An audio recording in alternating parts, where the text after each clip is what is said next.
morning, guys. The sun has not quite come up yet.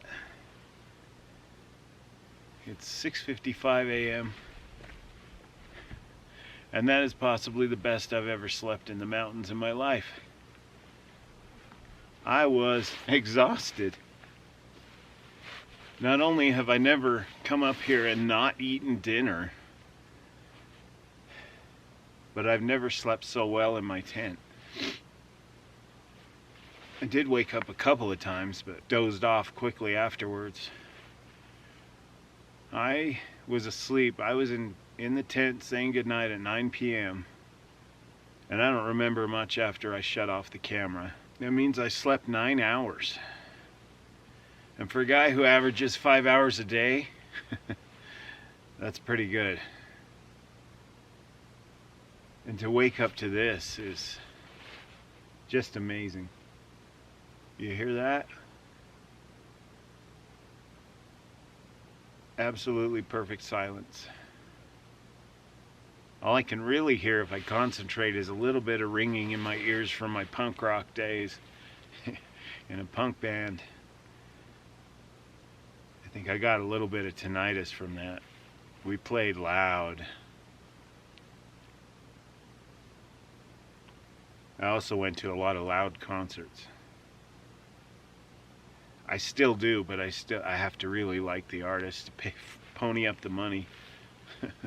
And with the current situation in the world, my favorite artists are doing concerts from home and stuff like that. I never did figure out what that rodent is that keeps swimming across the lake. He was out there this morning too. It looks like a beaver, but it's only about that big, and he just cruises along, and as soon as he sees me, boom, he's under the water. So I don't know what he is. He's too far away, and he's so sensitive I can't get close enough to film him. Anyway, the weather has been perfect. Haven't had any rain. I thought for sure it would because of the monsoon-like weather we had back in Ogden. Lots and lots of lightning. Several downpours. I get up here and it's cloudy and I'm like, okay, it's gonna rain. Better bring my rain gear, so I did. Blue skies, my friend. Hard to tell up here though. You never know, it could change quickly. Anyway, what a great night. I'm still dealing with that morning puffy face, so I'm kind of from a distance. I don't want to scare the children. Daddy, why does that man have such a puffy face? Is he going to die? Is he going to attack me when I'm sleeping? Anyway, I am looking forward to breakfast. I think my stomach is finally empty. Note to self, don't get a double steak burger before you go backpacking. It'll fill you up for the rest of the night. I ordered a single. They gave me a double. What was I gonna do? Throw it away? Breakfast today is a little unique. Trying to shake things up a bit. If you've seen my Naomi Lake trip with Joe Shanks, he brought pancakes. And I was looking at my pancake mix at home and I thought, wow, all you do is add water and then cook it on a little frying pan, which is why I have that tiny frying pan. So we're having pancakes and syrup for breakfast. Lunch will be either the mashed potatoes or the marinara meatballs. If I eat now, then by 11-ish, before I have to pack up and leave, and after I've done a lot of hiking, I'll be hungry enough to eat one of those before the hike back to the car. I always bring too much food, but that's not a bad thing. If what happened to Melvin Heaps happened to me, if I got stranded out here for some reason, I could survive a couple of days, 3 days on what I brought. My guess, three days if I rationed it.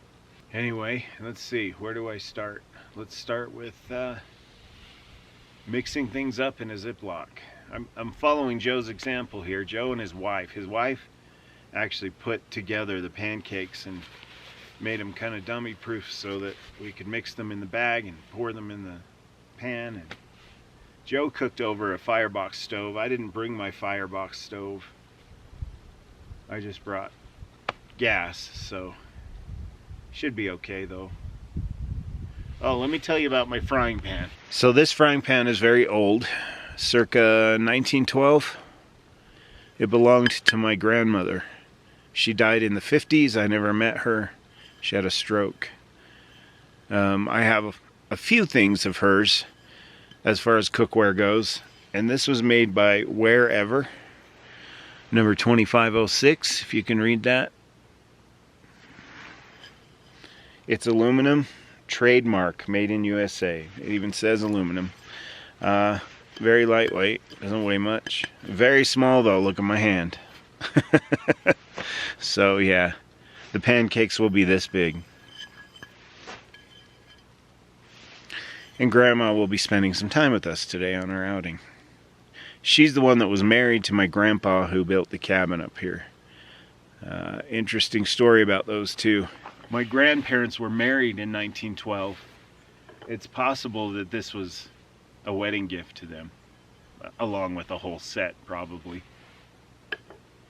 They were married in March of 1912. Back then, the thing to do was get married and then have your reception later. And have a big party and invite all your friends after the honeymoon. So they got married, they went on their honeymoon, I don't know where. I was going through some old documents that I have passed down from my parents, from my mom. And I discovered that their reception was held on April 14th, 1912. That date sounds familiar at all? That is the night the Titanic hit an iceberg and sunk. So, my parents' reception was kind of a foreshadowing of their marriage in general. The night the Titanic sunk, they were celebrating their union. And what happened is, after 17 years of marriage, in 1929, the year the stock market crashed, my grandparents divorced. So when I talk about my grandpa in the cabin and my uncles helping him with it, the reason there's no grandma involved is because she had to go off and live a different life, raising my mom. My mom was the youngest, so she raised my mom by herself. What happened is my grandfather was a very successful businessman. He worked for something called the Utah and Idaho Sugar Company, which no longer exists, but when I was a little kid I remember U&I Sugar. And he was a salesman, and he did incredibly well. He had a house on the east side of Salt Lake City, on Michigan Avenue, which is it's the Yale neighborhood is what it's called. It's a very elite neighborhood. He lost that house to Grandma, and my mom grew up in that house. That house today is worth $1.5 million. It's a big, beautiful house. It's not nearly as big as the other houses around it, but that's where my mom grew up, and sometimes I drive by there and look at it and just try to get a feel for what my mom experienced. My mom did not grow up poor. My grandfather was responsible and paid child support and paid for any of my uncles or my mother's needs. And here's why. There was no such thing as a deadbeat dad back then, or a baby mama, or a baby daddy, or any of that crap where you just fooled around and had kids with somebody and didn't take responsibility for it. And that's the example that was set for me. What happened is my grandfather in his travels unfortunately succumbed to various temptations, namely women. He had money, he was handsome, he could get away with things on the road. Grandma found out. Grandma divorced Grandpa. Grandma never remarried. It broke her heart. So she raised my mom by herself. Somewhat my uncles, but they were a bit older, so they went off to World War II and that kind of thing. and one of them continued in the business with my grandfather. So my grandmother raised mostly my mom by herself, and that's how I ended up with a lot of my grandmother's belongings. Is she was the last one to leave the house when my grandmother had a stroke and passed away. My mom kept a lot of it, so I still have it. Big beautiful china cabinet with all kinds of antiques and remnants of my mother's growing up. So, my grandparents were married and celebrated the very night the Titanic sank, and divorced the year the stock market crashed. And despite the stock market crashing, my grandfather did pretty well for himself. Anyway guys, that's the story of Grandma and Grandpa. It's time for breakfast. Let's make some pancakes. That little bugger just swam across the lake again. And then he dove under. And he is so far out there, you could just see his little head. You can see him cruising across the lake like a little motorboat. I don't know where he went. I'm never going to get him on camera. He's too quick. He sees me move at all clear over here in camp, and boom, under the water. Anyway. Alright, 2/3 cup.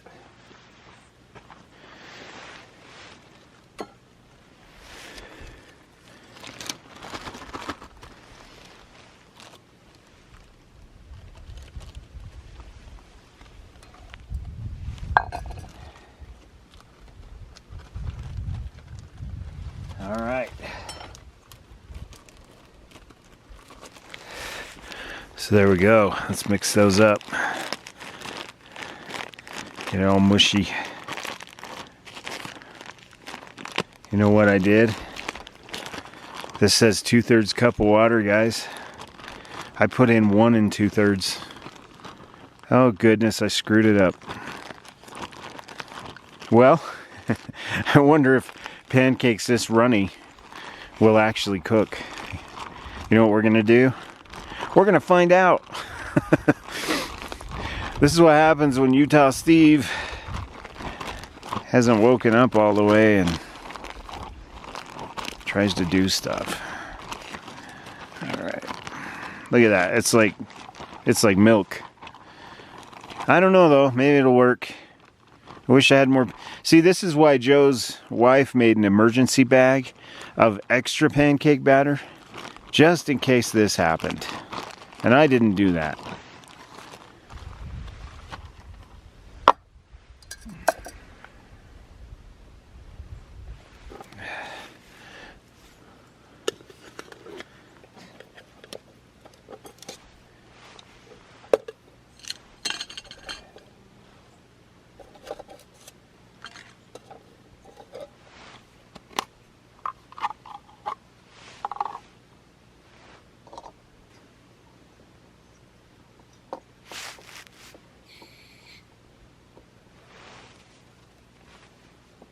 I doubt this is going to work with pancakes that runny, but I'll sure try. One thing I don't have is any kind of oil or spray, so hopefully it doesn't stick too much. Oh, that wind.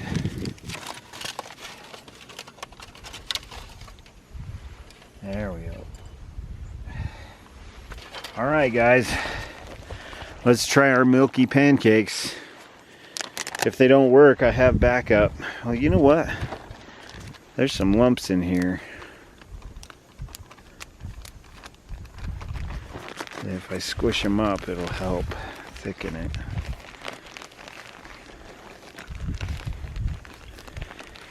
Man, I can't believe I did that. I even wrote 2/3 cup on here, and I still did it wrong. Alright, let's see what happens. Here we go. I'm gonna make them kind of thick because of the way the milk is. They smell like vanilla. They smell amazing. The only thing I can turn them with is this. And as you'll notice, last night's drink, sports drink, had the same problem with my cup. Right here. If you've ever eaten Fruity Pebbles or Cocoa Pebbles, and not rinse the dish out very well, and they stick to the bowl and they're impossible to get off. That's what this stuff's like. This is a sports drink, for heaven's sake. Who knows, guys? Maybe this will work, even though I overdid it. I think, my guess is it's not going to work. I'm probably going to burn them, and then they'll be like super gross in the middle, and I won't be able to turn them over or something like that.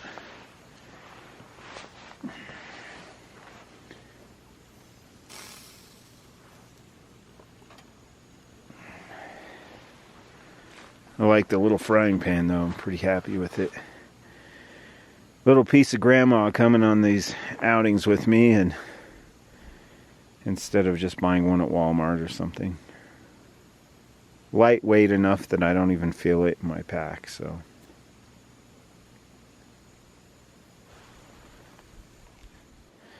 It's getting there. The problem is the outsides are cooking and the inside's still pretty liquidy. Wonder if I move it. And yes, my friends, I did bring syrup.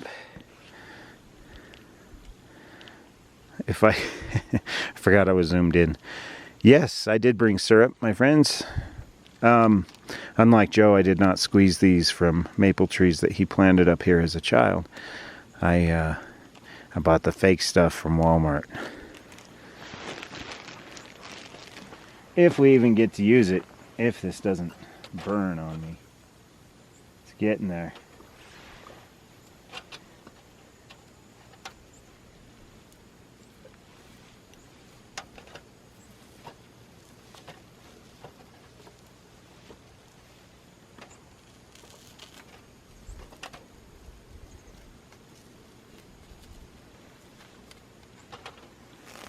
I have to take it off the heat for a bit.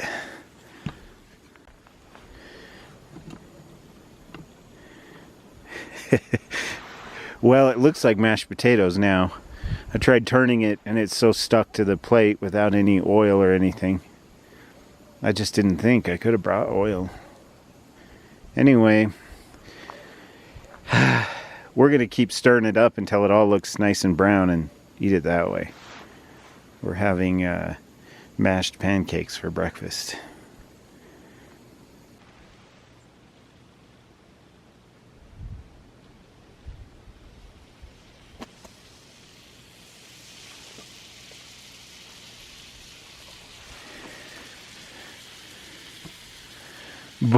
Bon appetit, guys.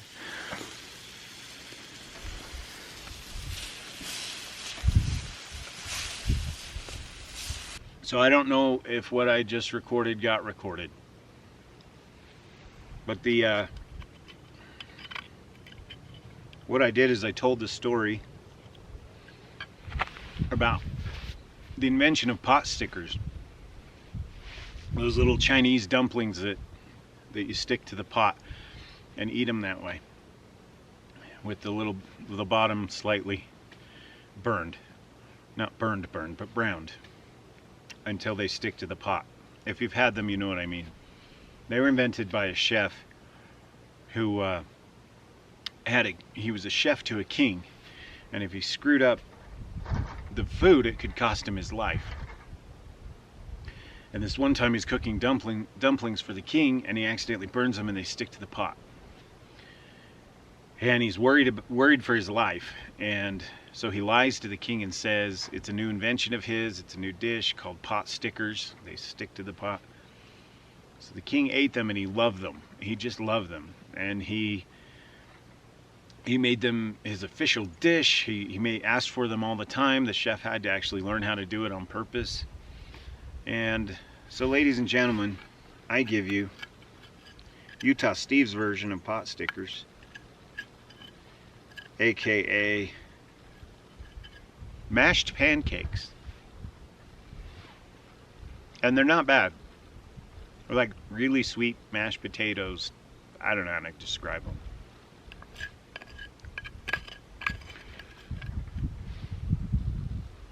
Textures like mashed potatoes. Sweetness was from the pancakes mixed with the syrup. Would I make it again? Not on purpose. Next time I'll bring oil and I'll measure my water correctly. I'm going to try a round 2 and see if I can pull this off still. So here's attempt number 2. I just didn't put as much in the pan. And I think it's still going to end up having to be like mashed potatoes. You know, I leave mistakes in my videos on purpose. If you've heard this lecture before, I apologize, but I don't like it when other people edit all that stuff out and give a false sense of what a backpacking trip can look like. I like to show the reality of it. Things get messy, things go wrong, and that's why I'm showing this. I could easily cut this out. Sometimes I get comments, "Oh, you idiot, why'd you do this?" And they forget that I intentionally chose to leave it in the video. So making a comment like that is kind of pointless. Yes, I made a mistake. Yes, I misjudged some things. Yes, that happens every day in everybody's life. So, welcome to it. Welcome to Utah Steve's mashed pancakes breakfast fiasco.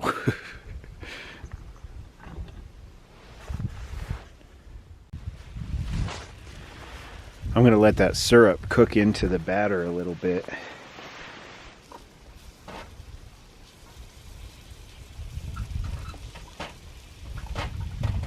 It smells like pancakes, it just doesn't look like them.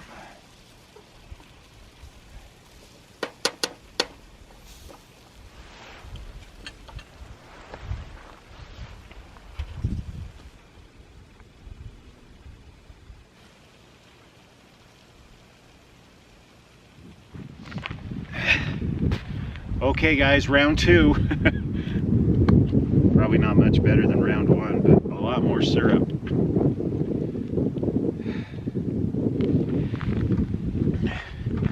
Want some? Probably not. One of the few times I do that, you probably don't want it. Okay.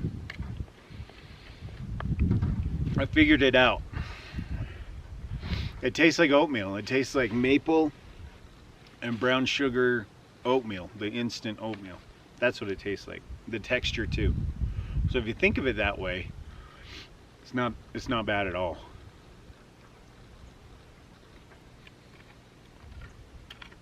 And we're gonna top this off with some hot chocolate because I'm cold. That wind is starting to kick through here again now that the sun's come up. It seems like it's picked up. So, still pretty chilly. Gonna need something warm to drink after this wonderful gourmet breakfast.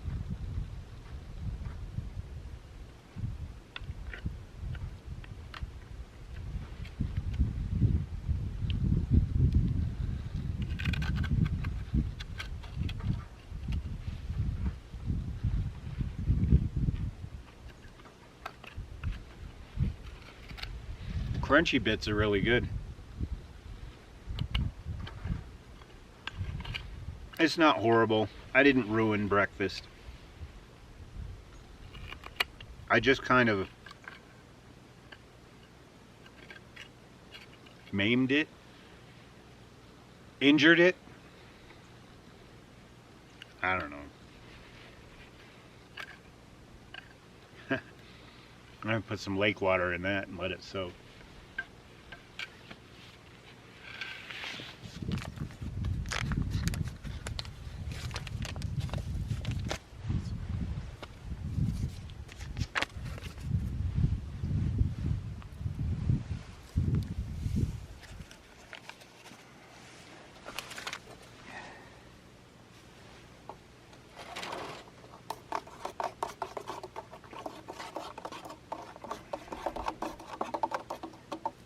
Want some?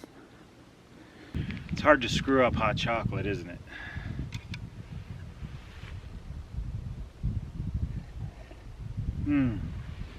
Just right too, not scorching hot, not cold. Oh, that's good. Ooh, warm too. It's starting to get chilly up here, guys. If you come up to the Uintas in the autumn, be prepared for cold nights.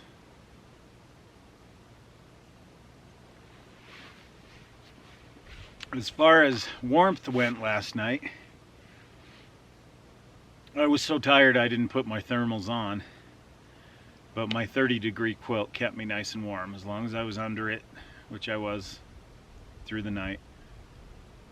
I slept perfectly comfortable. So pretty soon that quilt won't be warm enough for up here. Need more like a 0-degree bag kind of thing to stay warm, or quilt.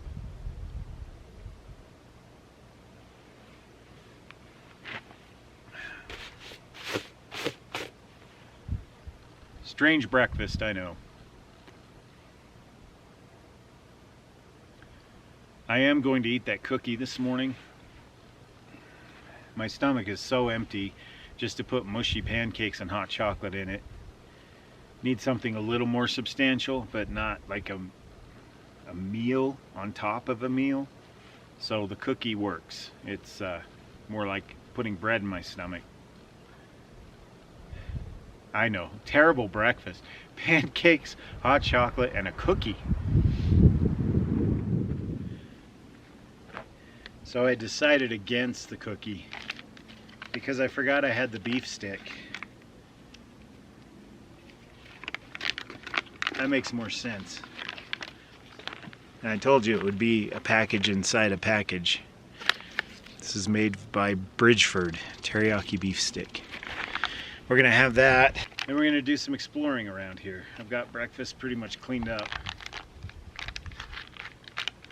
So beyond those cliffs, kind of around the whole lake, just kind of get a feel for this area, immediate area. Think a little more about Melvin Heaps and what may have happened to him. He could be anywhere, but it could be right here too. Like I said, I'm not looking for him. I'm just trying to get a feel for his last moments here on Earth, up here in the Uintas. Been so many people that have disappeared up here, not a trace found of them, and a few people have died, and they've actually been recovered. And then there's the mystery of how you open this thing without a knife.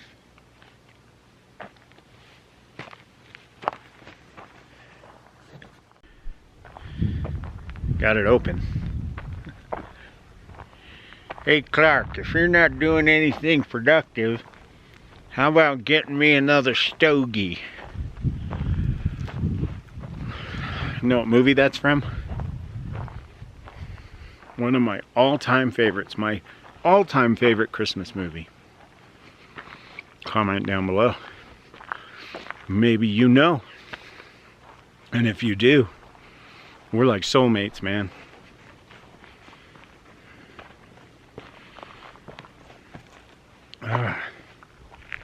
Alright, well, we've already explored the cliff area somewhat. We're going to work our way around the lake this way. I don't know if I got anything on the trail camera, but if I did, you've already seen it. If I didn't, it's just not there. But I set it up again just before I left camp, because you never know. Maybe I'll catch a squirrel on camera. Oh, speaking of that, there's a chipmunk. This is one of the worst beef sticks I've ever eaten. It's really thick. You can't see me with the sun there, can you? I'm pretty sure there's sawdust in this or something. It's kind of grainy and I don't know, it just doesn't taste like meat. Like the flavor's pretty weak too. I'll choke it down. I haven't been too impressed with this MRE so far. All I've had is that drink mix and this beef steak from it, but hopefully the meatballs or the mashed potatoes are better.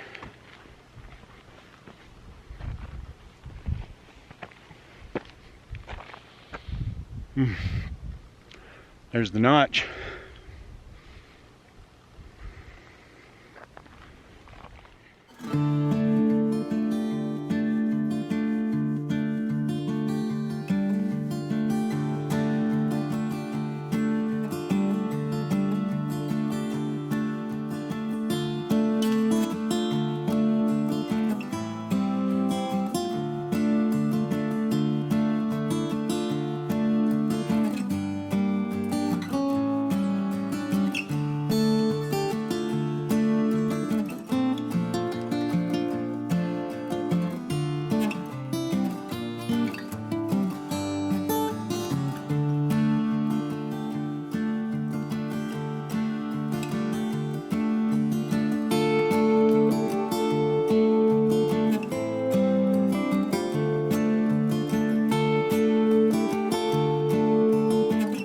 So a lot of this is reminiscent of the Naomi Lake area. Have a lot of this flat, bouldered area. I don't know if those aren't boulders, but I don't know what you call this, but a field of stone.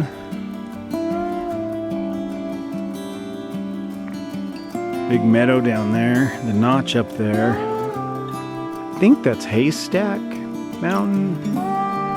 Correct me if I'm wrong. I probably won't bother to look it up when I get home.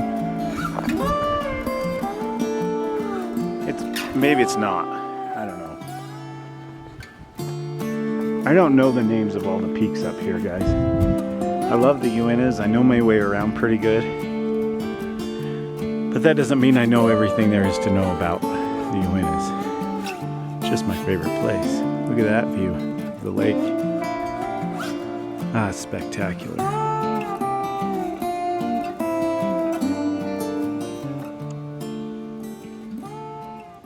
So right down in there is Hope Lake, just along these cliffs at the bottom.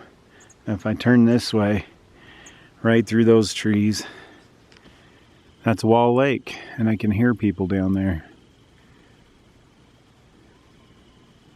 So kind of a shortcut if you bushwhack. I'll stick with the trail.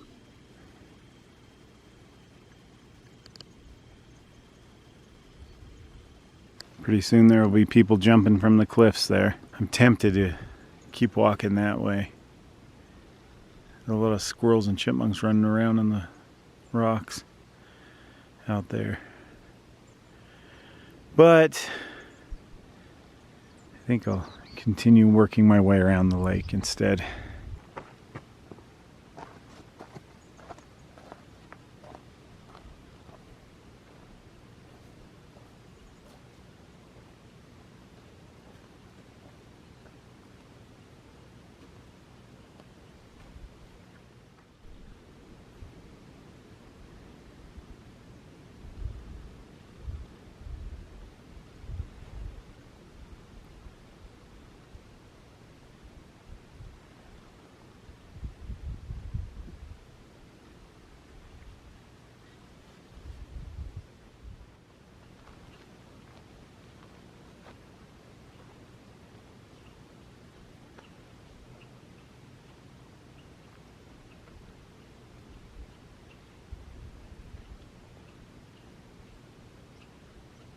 Here's another campsite. I'll be taking this back with me because it's not going to break down, guys. Look at this. Dasani bottle, candy wrappers, chips. God, really? Just put it in a pocket of your backpack. You obviously learned enough about backpacking to pack it in, pack it out. This is making me nuts, guys. This is the Uintas. This isn't City Park. Granola bar. Looks like a Pringles lid. I'll just put those in my pocket. I can't pack out everything I find, but it's an okay campsite. think I'm happier with mine. I mean, the lake's right there, I get it, but pretty happy with where I ended up. The views are incredible. So this goes down.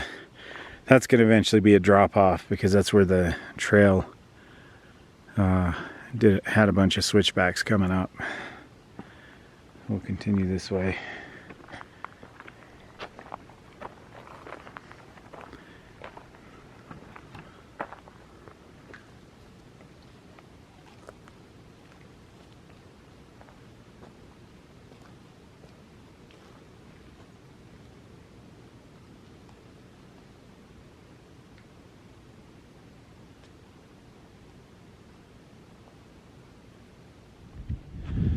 So I was talking earlier about people who've lost their lives up here, and there was a guy named Ray Humphreys. You'll have to excuse me, I had to take some notes. There's a lake up here called Hidden Lake, and it's up, you know, up past Cliff Lake, up in that area. Like you care where we are. If you're familiar with the Uintas, it's that way. And it's a bit of a hike to get to. And this Ray Humphreys was 66 years old. He was a school teacher, and he was He was up here with his family at Hidden Lake. And this was a year after Mr. Heaps disappeared, July 18th, 2018. Almost a year to the day that Mr. Heaps disappeared.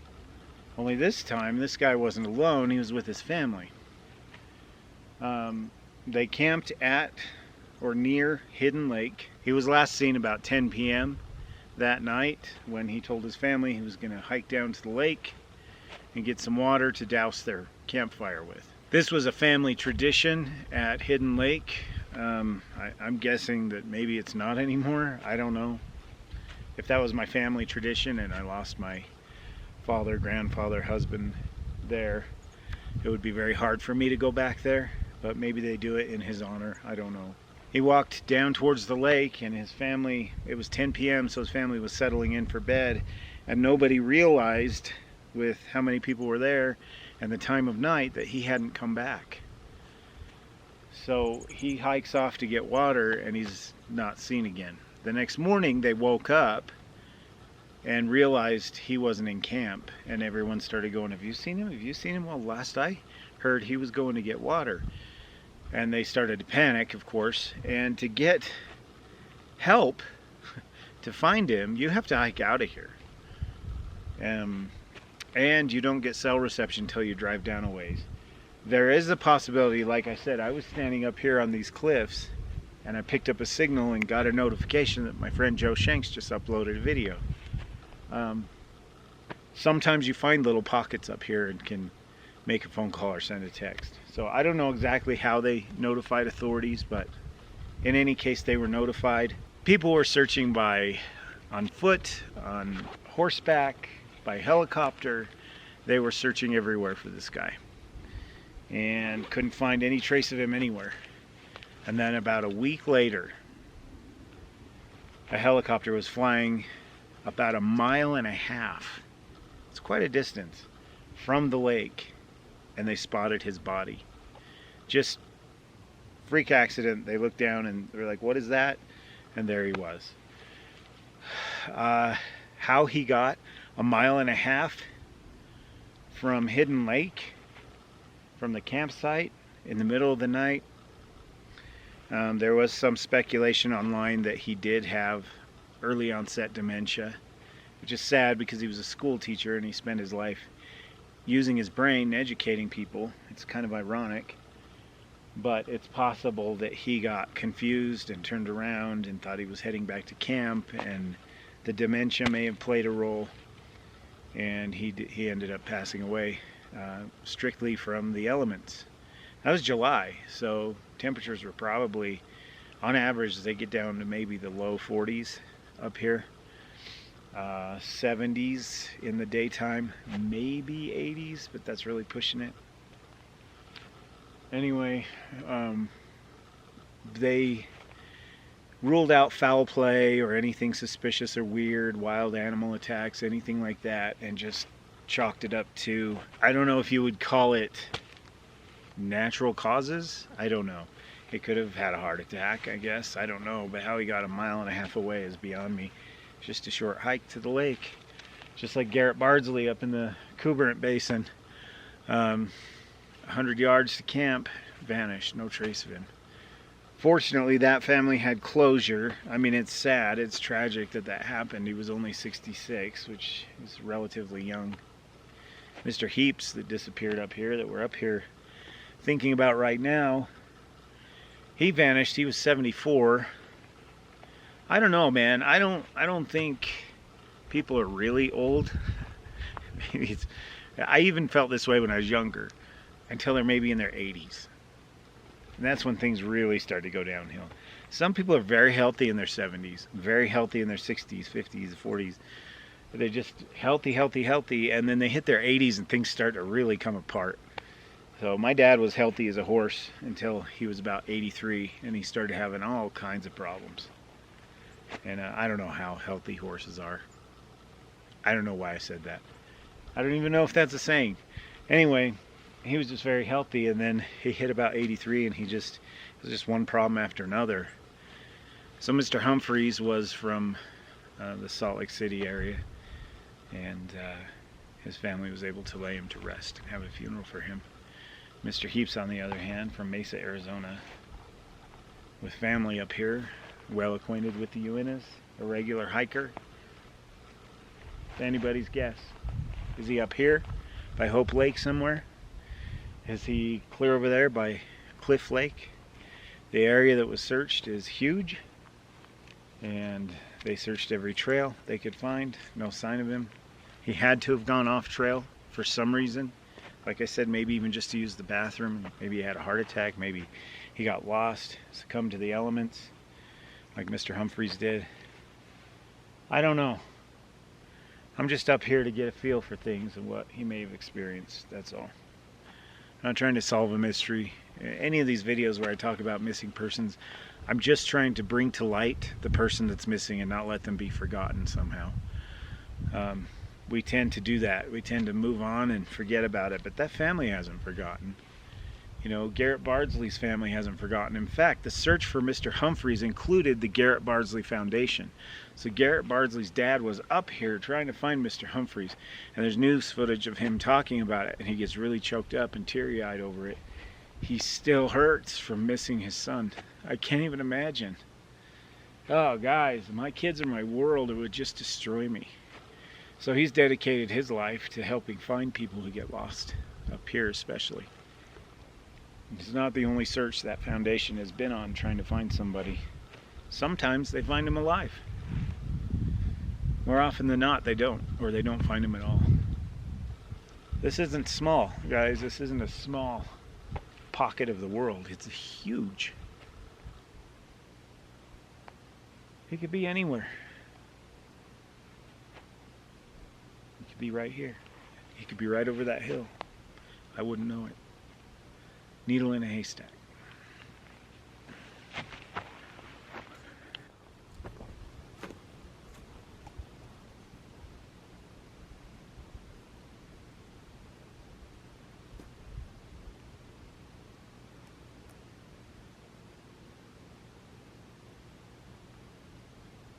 Here's another little campfire. Looks like a solo one based on the chair that's sitting there.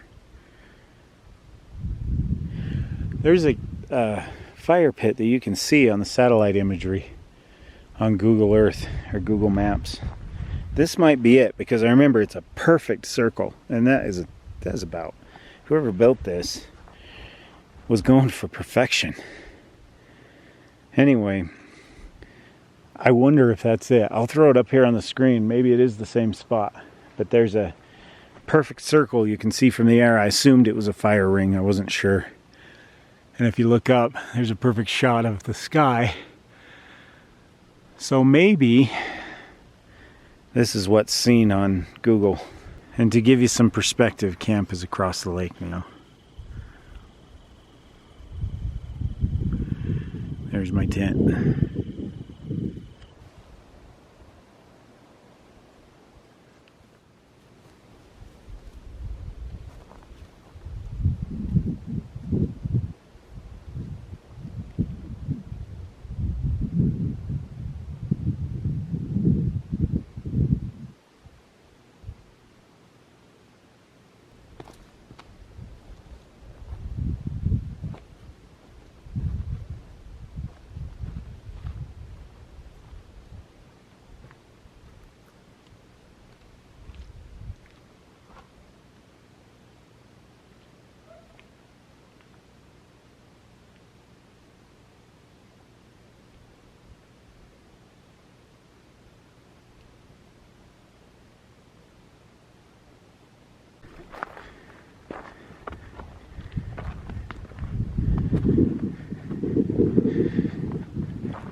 There's our little lake that we encountered on our way up here.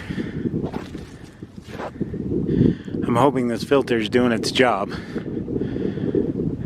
Wall Lake down that way, just over those rocks, that cliff, whatever. Up that way, I'm thinking, okay, that's Trial Lake right up in there. You can see thousands of square miles. Nothing but pristine wilderness. So let's say Mr. Heaps got lost, got off trail, and started walking. Got confused, panicked, anything. That's a long way down. He could have stepped off a cliff. There are lots of them around here. He could have fallen to the bottom of a cliff and into some brush. Nobody would ever find him, except maybe some wild animals. In this case, at the bottom of this cliff is the trail. It zigzags down through here. So it's not likely if he fell onto a trail, no one would see him, but it amazes me how often there's a search for somebody. 6 days of searching, 150 people, searching all through this area. Nobody turns up anything, and a red shirt you would think would kind of stand out in all this green and tan and, you know, red. You don't see much red around here until autumn when things start turning. But time and time again you hear that they eventually find a body or remains, and they do DNA testing, find out it's so-and-so, and then they go back over the search that took place, and they realized that area was searched extensively, and nobody saw him. Nobody saw him or her. So that happens too, where people do their best. They do their very best to try to find somebody, and just human error. They don't come across it, and then somebody accidentally stumbles across the remains later in the same area where several people walked right through. That's a lot of area to get lost in, my friends. Always tell somebody which trail you're taking, what your destination will be, and when you'll be home.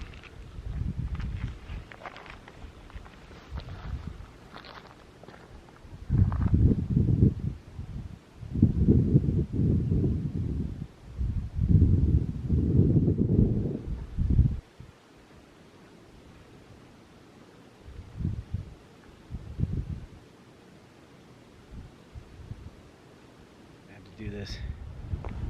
Well guys, we are back at camp. Everything looks okay. There are many hikers coming up here now. Some are coming down from the notch, following the loop down, going back to their cars. Probably spent the night up there, and some are just getting here. There's one guy that hiked up through here, and I'm starting to see more people. So I think what I'm going to do now is just have some fun with the GoPro. film some stuff, and maybe even tie a piece of paracord to it and throw it in the water just for kicks. At least it's waterproof. It sounds terrible on those things, but it's waterproof. So I'm gonna go goof around with that for a while.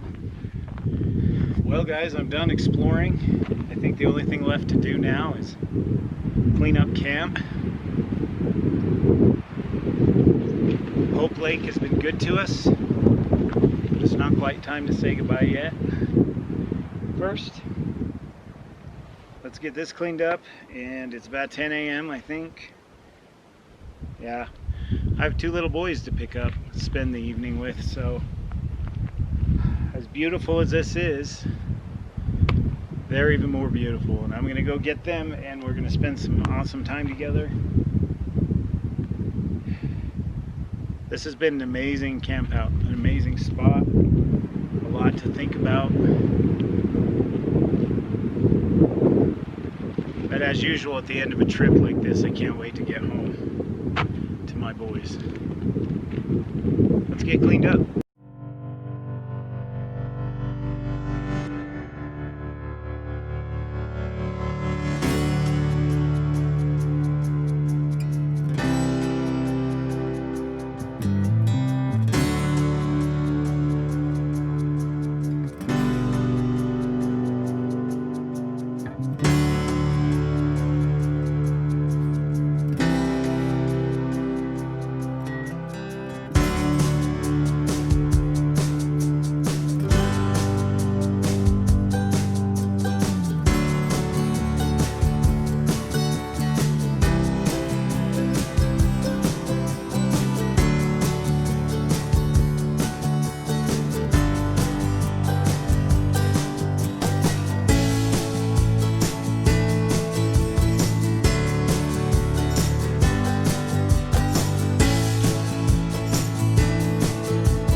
Well, my friends, that is it.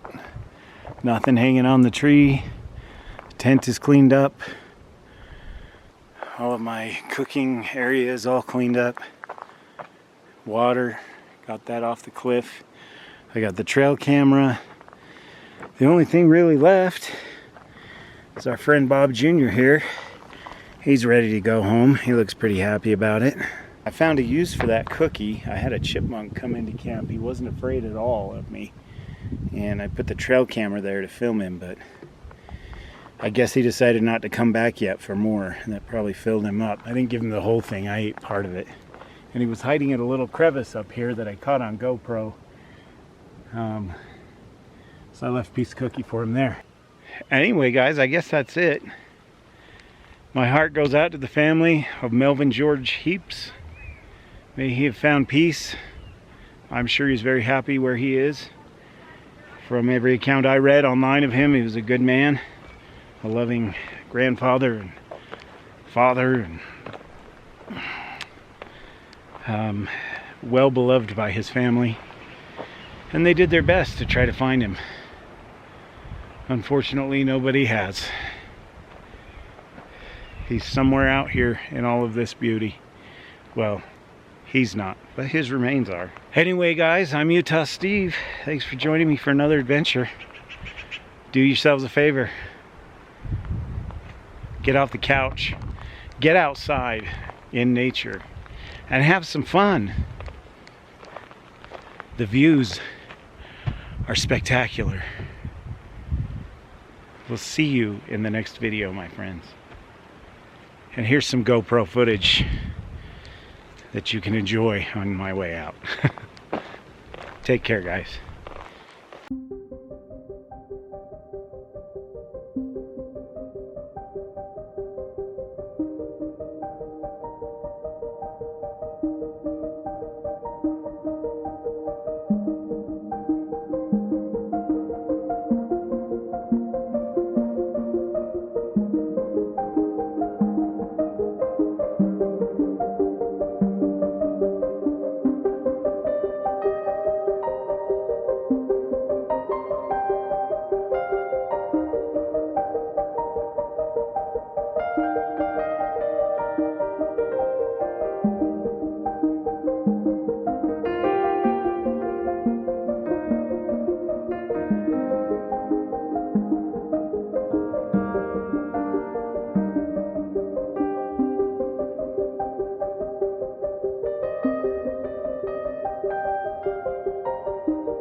They say you don't die of old age, you die of the various illnesses that come about and break down your body.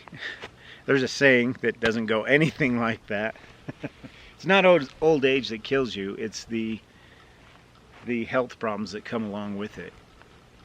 You can live a long time and be old, and it won't kill you just to be old. And I'm going to shut up now because this is just going nowhere.